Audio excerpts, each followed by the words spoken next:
سب سے پہلے جو ہرڈل پچھلے 1.5 سال سے ہم فیس کر رہے ہیں وہ ان کی ZGO پالیسی ہے، جسے یہ منسٹری آف ریلیجیس افیئر کے انڈر کر کے اور اس کو ایک کمپلیکیٹڈ ایشو بنا رہے ہیں۔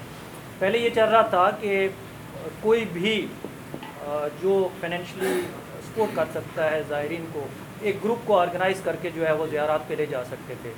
گورنمنٹ نے اس پالیسی کو وائلیٹ کرتے ہوئے ایک پالیسی ہم پہ امپلیمنٹ کی، جسے ZGO کہا جاتا ہے، زائرین گروپ آرگنائزر کے نام سے۔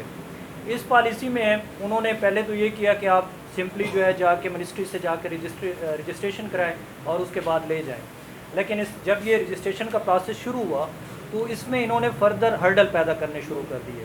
اس میں سب سے پہلا جو ہرڈل ہے وہ پرائیویٹ لمیٹڈ کمپنی کی رجسٹریشن ہے with the worth of 1 million. It's mean کہ we have to develop office, ہمیں اس کے لیے اسٹاف رکھنا ہے، ہم نے اس کے لیے HR اسٹاف رکھنا ہے، مارکیٹنگ اسٹاف رکھنا ہے، ہم نے ایکسٹرنل آڈیٹر رکھنا ہے، اور یہ تمام ضروریات پورے کرنے کے بعد ہم نے انہیں 1 ملین مور سیکیورٹی پرووائڈ کرنی ہے۔ اس کے بعد ہمیں ٹیکس نیٹ ورک میں لایا جائے گا۔ الٹیمیٹلی ان تمام چیزوں کا جو رزلٹ ہے وہ ہمارے زائرین پہ پڑے گا۔ جو زیارت اس وقت 1.25 لاکھ سے 1.5 لاکھ کے درمیان ہو رہی ہے بائی روڈ، وہ اگر یہ پالیسی امپلیمنٹ ہوتی ہے تو یہی جو زیارت ہے وہ ایکسپینسز اتنے بڑھ جائیں گے کہ شاید یہ 4 لاکھ سے بھی بڑھ جائے۔ بائی روڈ فائنینشلی ساؤنڈ لوگ نہیں جاتے ہیں، غریب لوگ جاتے ہیں، جن کی ورتھ نہیں ہے، جن کے پاس پیسہ نہیں ہے، غریب لوگ ہیں اور وہ یہ افورڈ نہیں کر سکتے۔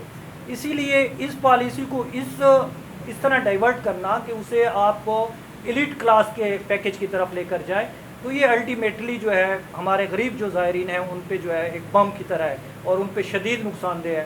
بلکہ یوں کہنا چاہیے کہ انہیں زیارت امام حسین علیہ الصلوۃ والسلام اور ائمہ طاہرین علیہ الصلوۃ والسلام کی زیارت سے روکنا ہے۔ یہ پہلا تھا۔ دوسری بات یہ ہے کہ اگر یہ لا اینڈ آرڈر کی سچویشن ورسٹ ہے، خراب ہو رہی ہے، تو یہ آج نہیں ہو رہی۔ اس کے حوالے سے ہماری ایجنسیز کو پہلے سے پتہ تھا، ہمارے سیکیورٹی اداروں کو سب کچھ پتہ تھا۔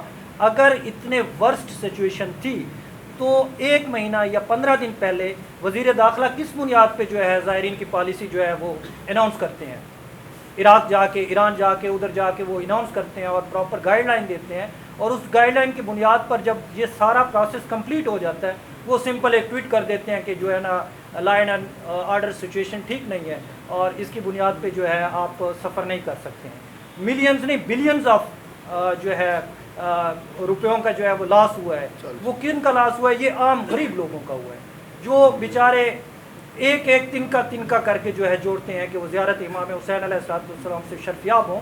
انہیں جو ہے نا آپ نے یکمشت جو ہے ان کا جتنے جمع پونجی تھی وہ آپ نے ضائع کر دی ہے۔ اچھا، اس کے علاوہ جو ہے we are the tax payer of state, ہم اسٹیٹ کو ٹیکس پے کرتے ہیں۔ جو ٹیکس پے کرتا ہے اس کی سیکیورٹی کی ذمہ داری اسٹیٹ کی ہے۔ آپ کا یہ ذمہ داری ہے کہ آپ کے جو لا اینڈ آرڈر سچویشن کو کنٹرول کرنے والی ایجنسیز ہیں، جو آپ کے فورسز ہیں، یہ ان کی ذمہ داری ہے کہ آل ٹیکس پیئر کو فیسیلیٹیٹ کریں کہ وہ باحفاظت زیارت امام حسین کر کے آئیں اور پھر واپس اپنے گھر تک پہنچے۔